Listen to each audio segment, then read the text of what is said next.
Hi ma, vanakkam. This is ma exercise 8.3ல 6th sum சாமி. A vector, B vector, C vector கொடுத்துட்டாங்க. ஆகியவை ஒன்றுக்கொன்று செங்குத்து என நிரூபிக்க. அப்போ ஒன்றுக்கொன்று செங்குத்து அப்படின்னு சொன்னா செங்குத்து எனில் எது பர்பெண்டிகுலர் எனில் இது மூணு கொடுத்துருக்காங்க சாமி. பர்பெண்டிகுலர் எனில் என்னப்பா சாமி? A vector perpendicular B vector எனில் A vector dot B vector equal to 0.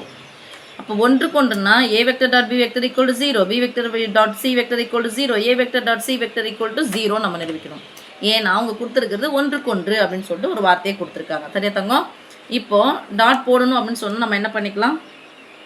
ஐயும் ஐயும் தான் பெருக்கணும், ஜே தான் பெருக்கணும், கே தான் பெருக்கணும். இங்கே அதை மாதிரி தான் பெருக்கணும். போட்டுலாமா சாமி? A vector dot B vector equal to ஐ தான் பெருக்கணும். 6 12 3 6 என்ன 6 plus 6 3 18 minus 18 that is equal to 12 6 சேர்த்தா 18 plus 18 minus 18 equal to 0. This implies A perpendicular B vector. Okay, அடுத்தது B vector dot C vector equal to Bயும் Cயும் பார்க்கலாம். ஐ தான் பெருக்கணும் சாமி. ஏன்னா ஐயையும் பெருக்கினா தான் 1 கிடைக்கும். ஜே பெருக்கினா கே பெருக்கினா தான் 1, மாற்றி பெருக்கினா 0 ஆகிடும் டாட் பெருக்கல்ல.